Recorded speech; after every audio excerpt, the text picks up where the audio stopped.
This week on the Givers, Doers, and Thinkers podcast, we speak to Joel Penton, former defensive tackle at Ohio State University and the founder and CEO of LifeWise Academy, about how LifeWise is bringing Bible education to public schools during school hours, and it's all legal. Join us.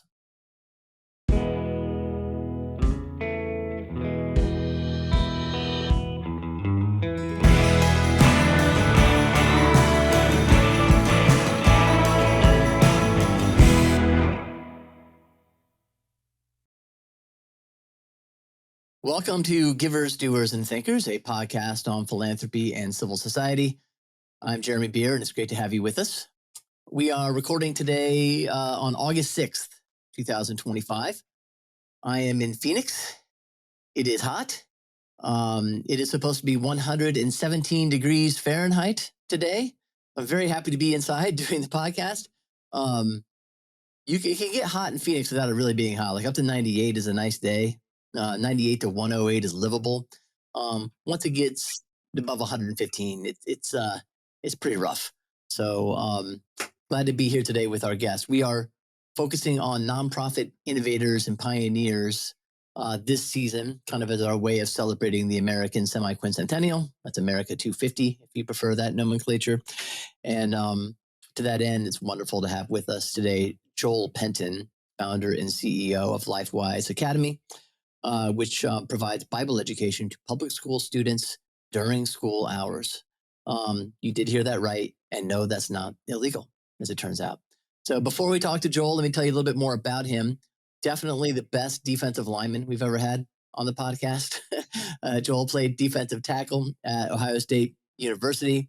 During his senior year, he won the Danny Werfel Trophy, known as the Humanitarian Heisman, which is awarded to one college football player each year for outstanding community service.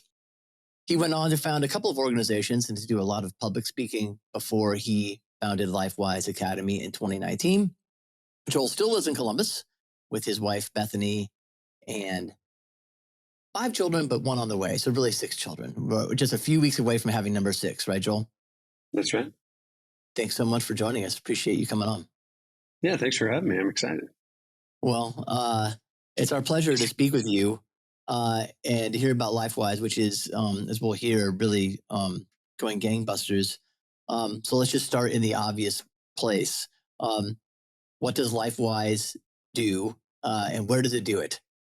Yeah, well, thank you. As you so clearly articulated, LifeWise provides Bible education for public school students during school hours, which, as you pointed out, sounds strange to many people who have grown up in this era of separation of church and state. You know, Bible has been removed from the public school day decades ago.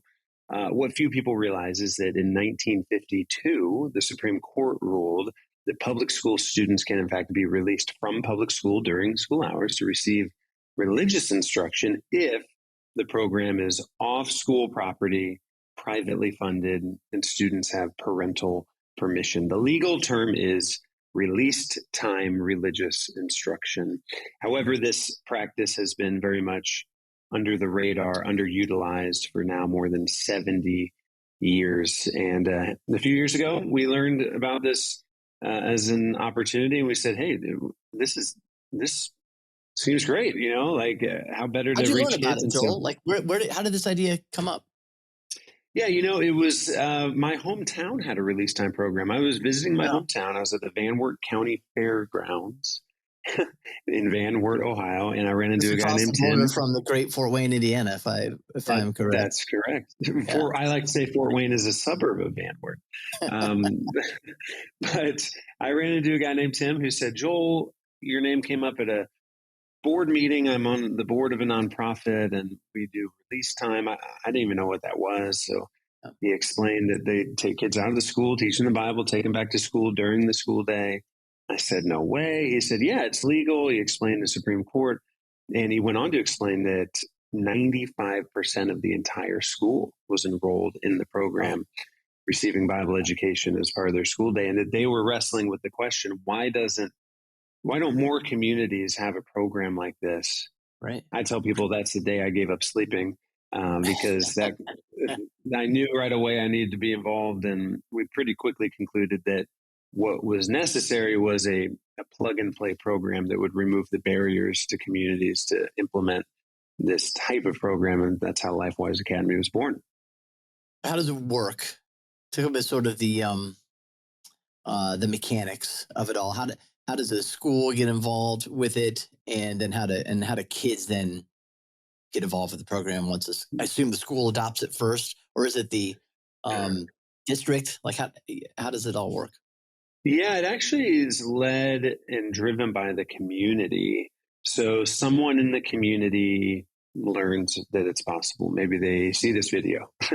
and they go to Right. our website, lifewise.org, and they notice that you can look up any school district in the nation on our website and you can begin the process, which starts with just a signature campaign, kind of a petitioning process. And so we see it's important to get the community interested and involved and behind it, and they form a steering committee.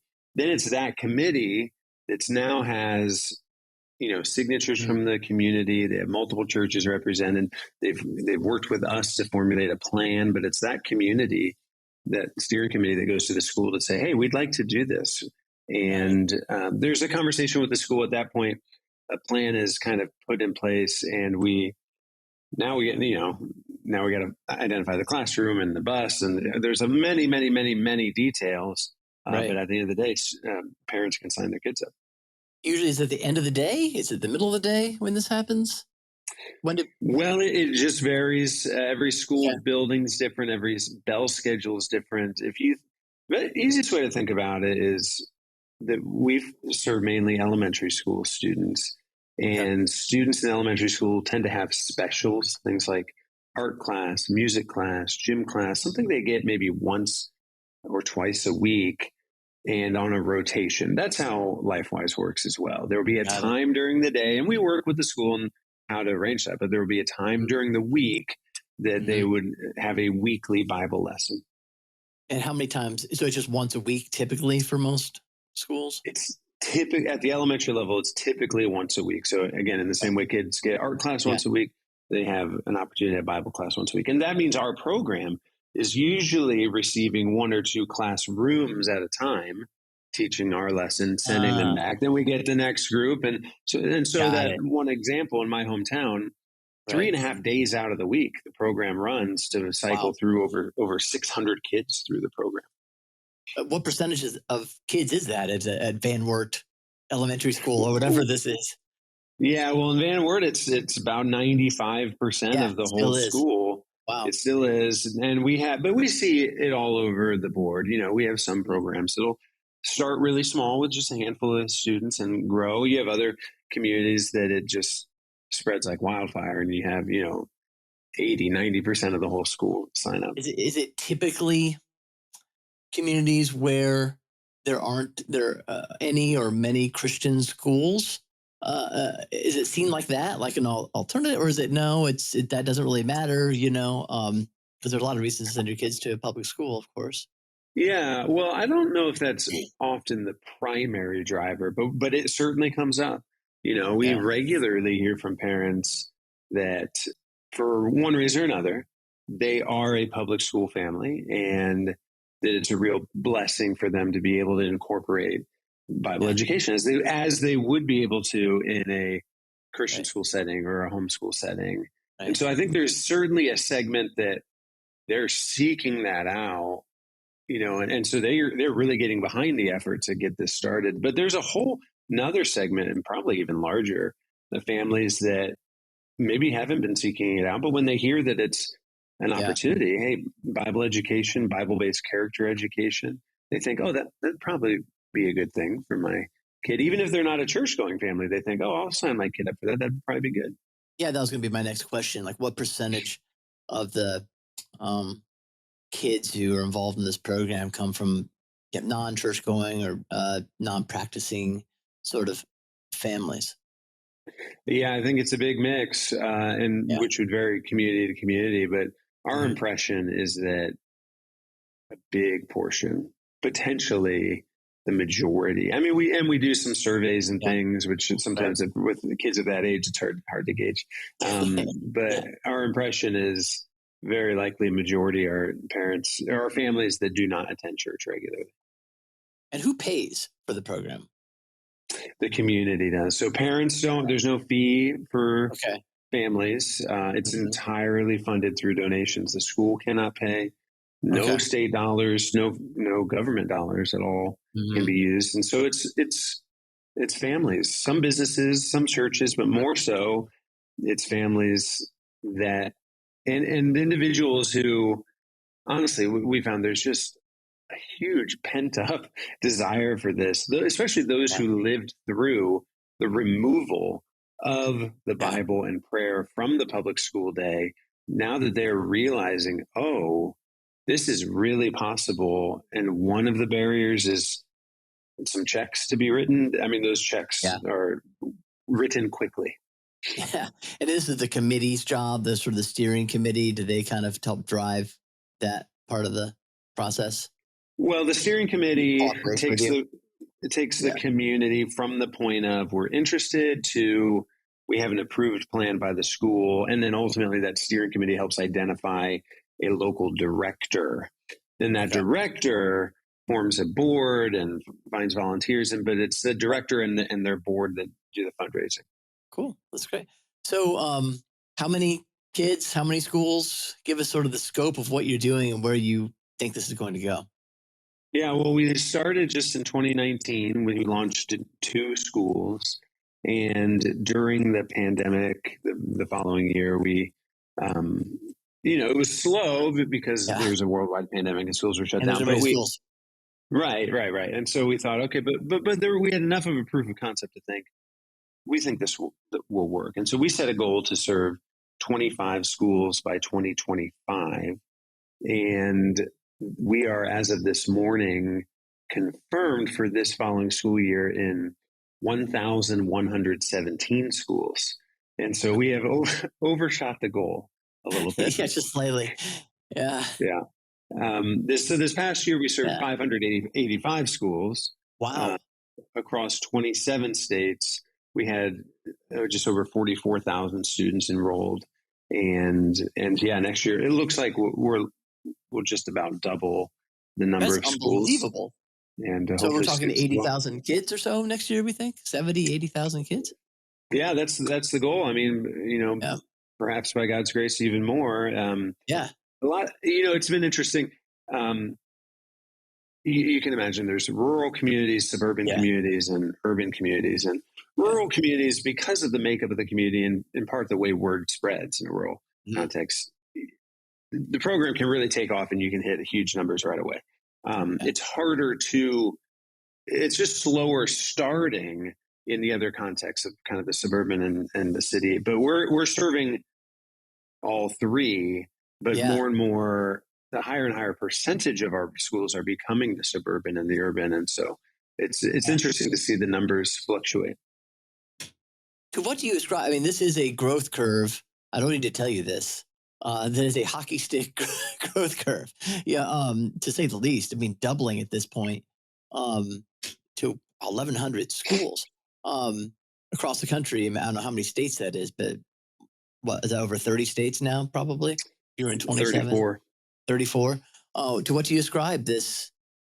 Besides your obviously, wonderful leadership, Joel. To what do you ascribe this amazing growth? Yeah, well, yeah, my leadership wouldn't have been on the probably the top 10 list. Perhaps I'll put it something there, but you can, in yeah, spite of that. Well, I appreciate that.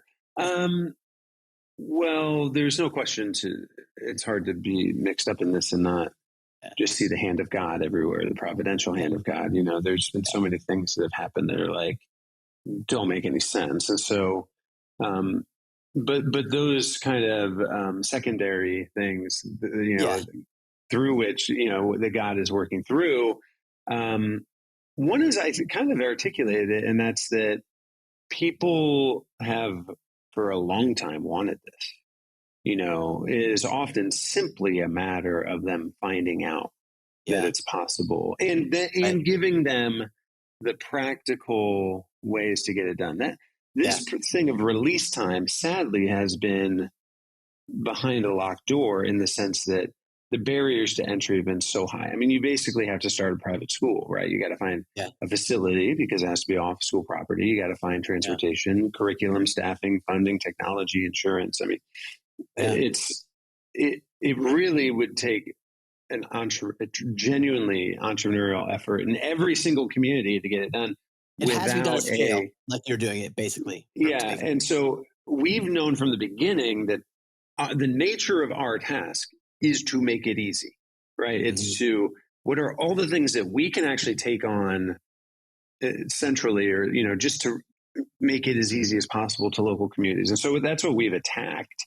So we raise money and Yeah. hire people to handle, honestly, in some ways, the boring stuff. We employ Yeah. the accountants and the IT and all the Mhm. stuff so that local individuals can focus on just Yeah. the work of the ministry.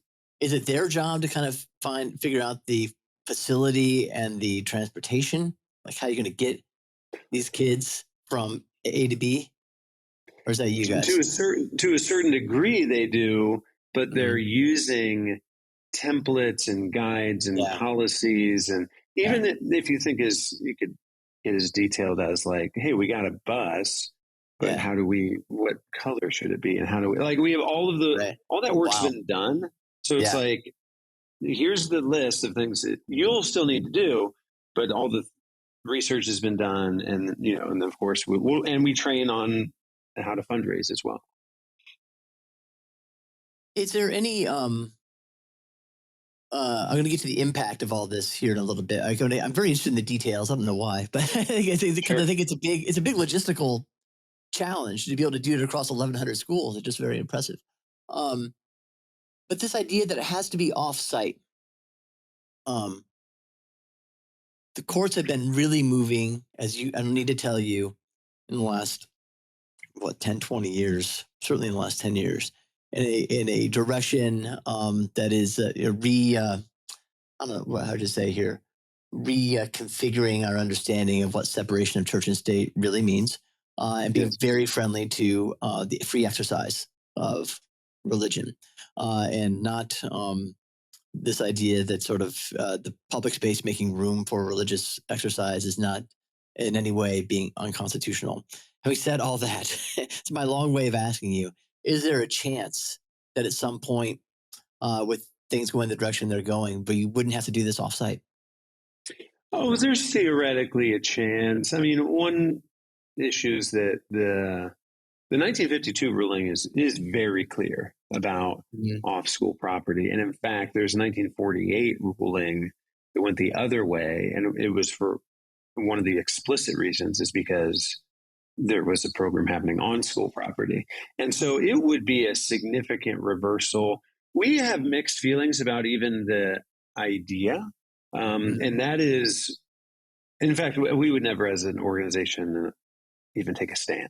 That's just not Okay. what we do. But I'll tell you that my feelings would be mixed in the sense that, okay, like let's say something's happening in the school, but there's not an infinite amount of school building rooms, and so which religion would have access to those rooms and those hours, and it would be a Mhm. first come first served basis. Mhm. Mhm. Additional liability issues would be introduced, and then are you using state? Do you get to the point where you're using state employees to teach religion? And is that what we would desire? Is that what the churches in the community would want? Is that the local public school teacher would be the one teaching the gospel?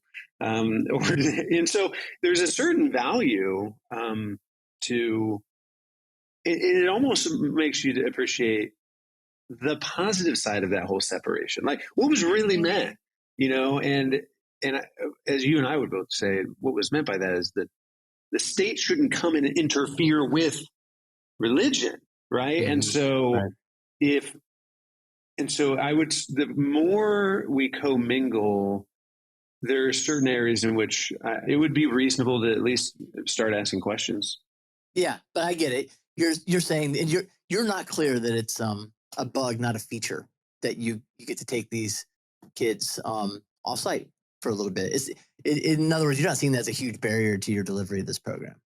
No, and I'll often tell people that it's kind of nice that the bar is high. It Mhm. ensures excellence, and because it's not easy to get a bus. Yeah, it's not easy um, to find a building to be able to do this, and yet those requirements help ensure that it's only an excellent, program that can exist. Who are the teachers for your program? Yeah, that is a local community decision. Okay. That once the director's chosen and there's a board, they then will post the job, Yep. and hire qualified. It often is retired teachers from the public school system, meaning it's a Okay. Christian teacher who taught Yeah. for 30 years, and Yeah. they just, or it's a young mother who was Hmm. maybe a teacher, started having kids, and she's like, Right. well, I don't want to teach 5 days a week, but here's a way Right. I could do it one day a week or twice. Yeah. Yeah. That makes sense. Um, and they usually it's elementary school kids. You said usually, but I guess that must mean not always. Sometimes are you in junior highs? Are you in high schools? Yeah, we like, if at all possible, to start at the elementary level in a particular community and then expand the program into the higher grades as the Okay. program grows. And that's for a few different reasons. One of is just a super practical reason that if you start in first grade and then expand to second, you maintain your students that next Right. year, as opposed to Right. having to recruit brand new students. But there's a few reasons. And so currently, oh boy, I should have the numbers, but I'd say 75% of our programs are simply elementary. And then we have a decent number of middle school. And then we're kind of just starting to get into the high school space. And that's another growth area for you. It's not just expanding into more schools; it's expanding into more grades at the schools where you're at. That's for sure. Yep. And yeah, the community, I assume you guys provide the curriculum. Yes. Okay, so it's not like they're also. Talk about that. What does it look like? I mean, and how long is this? Is it an hour, 50 minutes? I mean, it can't be very long because you got to shuttle kids back and forth. I imagine. Yeah. It's usually 45 minutes to an hour per week. Again, like a class period, one class period per Mhm. week. Our curriculum, we're very excited about. We partner with the Gospel Project, which is a produced by Lifeway. It takes students through the entire Bible. So it's typically, although we have a few different tracks depending on the configuration of the community, but it's typically grades 1 through 5. Students start in Genesis in first Mhm. grade, and by the time they finish elementary school, they've been all the way through the Bible through Revelation. And every week we focus on the head, heart, and hands. And so, head, what is the story? What's the information on the Mhm. page? Heart, how does this story connect to the bigger picture story of the gospel message? And then hands, how does it transform our lives if we rightly understand this? And then at the middle school and high school level, our classes then become more modular because at Mhm. those levels, we tend to be an elective course that Yeah. maybe a student will take it just first semester or just second semester or just here or there. Right. But it might be a daily elective course at those Oh, levels. okay. And so we'll have, Yeah. you know, maybe a focus on the book of the Bible, a certain book of the Bible, or on Christian worldview, or that type of thing. Got it. Interesting. Hi, I'm Chris Kittemeyer, CEO of Amphel. I'm excited to share that this season of Givers, Doers, and Thinkers podcast is sponsored by Amphel. Whether your nonprofit needs help raising major gifts, building your donor pipeline, or crafting a winning fundraising message, Amphel has the expertise to help your organization thrive. We work with mission-driven organizations across the country to help them raise more money and advance their mission. Learn more at amphil.com. That's AMPHIL.com.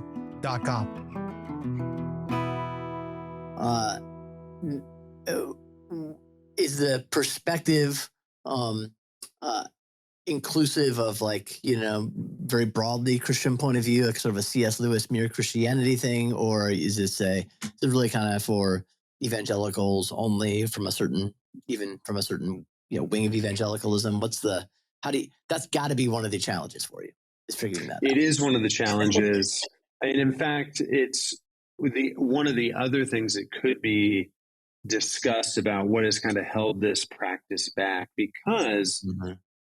what you'd find is that there have been some communities that did release time very effectively and have for decades. And those are the kind of homogenous communities of like the right. LDS communities. So Yep. Mormons have hmm done it. Some of the like majority Catholic communities have done hmm it. Some Jewish communities have done it. And so hmm where there's religious unity, you've seen it used successfully. It's in the most communities, which are Right. predominantly Protestant, where you have Right. Baptists and Methodists and Lutherans and all this here and there. And Right. so a big aspect of the project has been, how do we provide something that there can be unity? And so I would argue that essentially all Christians and we see broad partnership, but in some ways, as you look at our curriculum, as you look at certain things, you'd say it's broadly Protestant, hmm broadly evangelical, and we do have great partnership across dozens of denominations and churches. You have like pastors or church leaders like piping in on it, or I guess that's for your partner's kind of job. But in the community, do you get feedback from them sometimes? Or is Oh, that we not do. rise to you guys' level? It comes to us. It's in fact, I had a conversation earlier today about there was a church in a particular community somewhere that we do teach the Bible as truth. This Yeah. is the scripture is inerrant. And I heard about a church that took issue with that and didn't want to hmm participate because they just wanted the Bible to be taught as moral principles and not inerrant truth. And so they're Right. not participating. And honestly, between you and me, and I guess everyone Yeah. who's watching this, I was That's not fine. too bothered to hear that. It's kind of a Right. nice self-selecting. It's like, okay, well then maybe it's okay that you don't, link Yeah. arms with us in Yeah. that way. Um, but we get great feedback. One of the conversations we have with pastors is that we recognize it can be hard for pastors or churches to hold hands and unify in that sense. And so what we try to do is give them something that they can hold on to. Yeah. So we tell them, hey, we don't think LifeWise is perfect. You're not going to think LifeWise is perfect. But is it good enough that everybody in the room can say, you know Yeah. what? As opposed to going off to like some sort of ecumenical town council and try to develop our own Mhm. thing over a decade or Yeah. something, is this Right. good enough that we could all Yeah. grab a hold of it and say, let's use it? Right. Yeah. That's great. Um, and I'm sure that's an ongoing challenge. So talk about impact a little bit. I noticed that on your website, sort of one of your sort of operative theses is the sort of rise in anxiety, depression, suicidal ideation, um, and how that's sort of linked with a decline in biblical literacy, or maybe even just exposure to sort of biblical faith. Talk about that thesis, and how that links up with what you're doing, and what it is you see happening with the Yeah. kids and families who go through LifeWise. Well, statistically speaking, those things are clear in our culture today, is that anxiety, depression, suicide, those are all-time highs. Church attendance, professions of faith, biblical literacy, those are all-time lows. We also have decades of research and out there that is pretty clear that when anybody, but particularly children, have religious instruction and particularly Bible education in their lives, those types of things improve. Mental health improves, behavior improves, academics improve. I mean, this is one of those things that you probably talk to educators, and no one is surprised to hear this. We now have data of LifeWise that when schools implement LifeWise, attendance goes up, Mhm. behavior improves. But it's one of those things that like no one's surprised. Yeah, The principal is not surprised. Oh, kids started going to church and they started behaving better. I'm not surprised. yeah. But what You know, other intervention could schools have for free that would do that though? That's the and amazing thing. Yeah, right, and people aren't I think surprised yet they haven't been doing it. That's kind of well, the sad. and they feel like they couldn't do it. Yeah, It's yeah. the one piece that is slightly different category almost is community involvement. Yeah. Our communities are in this strange state that the school does. The school administrators feel like they have to be parents for these kids and provide more than they ever have, and they're frustrated. You have churches which desire greatly to connect with and serve, but feel like there's a wall that stops them. And so it's this strange mix of like people desperate for help, but people who want to help who feel like they can't. And in many ways, LifeWise provides that practical, legal way for those two worlds to come together. Yeah. So talk more about the impact of what you see at school, maybe at the school level, but I'm sure you probably have some data among kids and families too, in terms of what happens when they go through the program. Yeah, well, the data I just mentioned, there's a third party that did a study, Thomas P. Miller and Associates, that did a study that did show that the very first year LifeWise is implemented, attendance goes up. In fact, so much that there's a net increase in school class time, meaning that even though the kids are being released for LifeWise for a small portion of the week, they actually end up in school more because they show up that much more, which is really interesting. They see suspensions going down in school and out of school suspensions going down. And so that's really exciting and relevant data. But then we do surveys as well, because we want to make sure that the public educators, as well as the parents, are seeing the value. And the numbers that come back, I almost sometimes hesitate to show people because they look like we made them up. Like it's like 99 point something percent of the parents whose kids are involved, they would recommend it to others. They see, faith-oriented conversations increasing in their home. The educator numbers aren't that high, but they're still like it's hard to get educators to agree on much of anything. But we're seeing like 3/4 of them see decision-making improving in their school, and they are happy with the schedule and all those things. And so there's all of that data that we have, which is great. But of course, the most powerful stuff are the stories you hear, right? The story every week, stories come through, and as a staff team, we read some of them just to encourage one another. And we heard a story recently of a family in Northern Ohio that their daughter started asking, hey, if you guys are sending me to this program and it's so great and I love it, why aren't we going to church on Sundays? And so the family says, oh, I guess we will start going to church.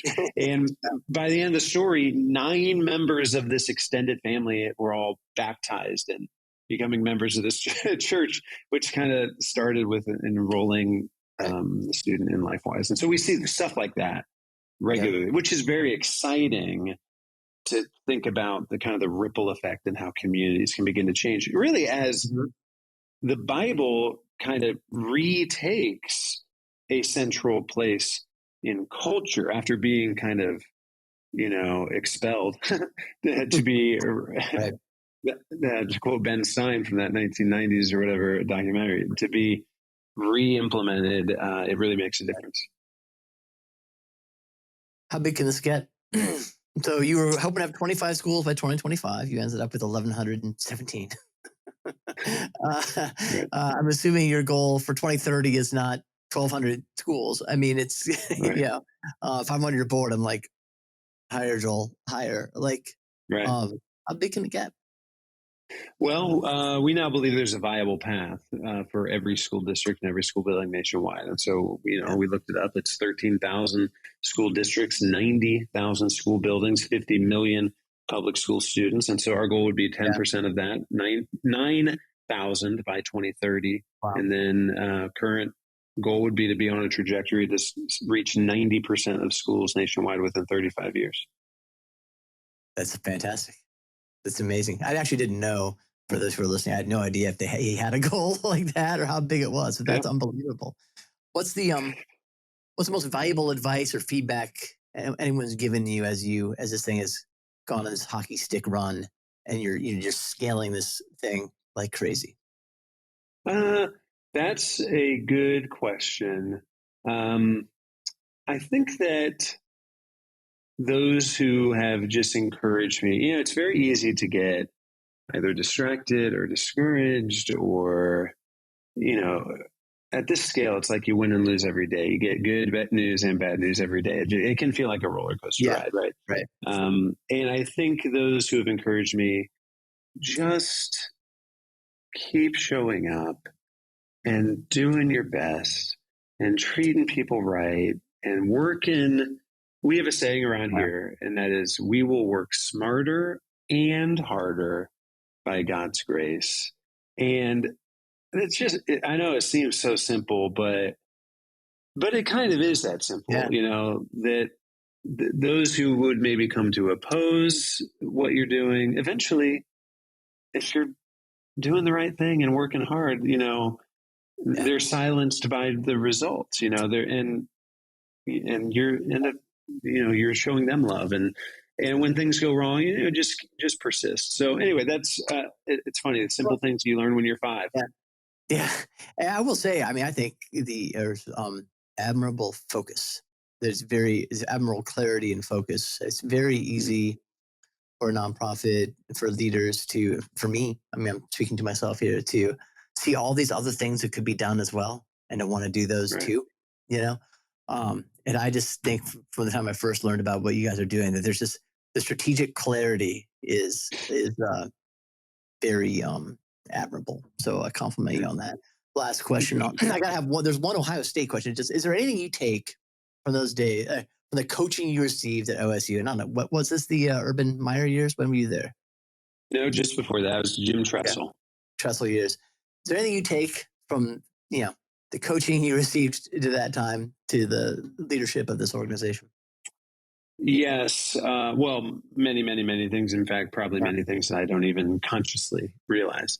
But one is that when we hire people, if I'm not involved in every hire, but certain positions I am, and my job is to come in at the end and scare people away and say, "Gee, are you sure you want to work here?" Because people often think they're going to move out of their for-profit thing or this or that, and they're going to go into ministry and shift down a gear. But it is quite the opposite. At least it is here. And so I tell people that at Ohio State, we had a very high standard. If you wanted to play on the field on Saturdays for the Ohio State University, you had to be among the best in the entire nation. And so I tell people that if in high school, if you show up for practice on time and you work really hard, and then when practice is over, you go home and get your rest, I say, you'll make the team. You might even be all conference, but you won't play at Ohio State. Because if you want to play at Ohio State, you don't show up on time. You show up early. You don't go home when practice is over. You stay late. And then you take film home and you take it to the next level. And that's the type of mentality we have here. Our mission is too important to simply, do the minimum. And so if they're not scared off by that, they join and we get after it. Love it. Joel Penton, LifeWise Academy, founder and CEO. How can people get involved with LifeWise? Go to lifewise.org. You can learn all about it, but before you leave, make sure you click Find Your School and look up your local school district. There might already be a movement underway in your area. If not, you can be the one to start it. And if you think this is strategically valuable, click Donate and absolutely come on board as a funding partner, because you can make a difference in that way as well. All right. Thanks, Joel, for your time. Really appreciate you coming on today. Thank you, Jeremy. Hey, thanks for joining us for today's podcast. If you enjoyed it, we invite you to subscribe or rate or review us on YouTube, Apple, Spotify, or wherever you listen to our podcast. Thanks a lot.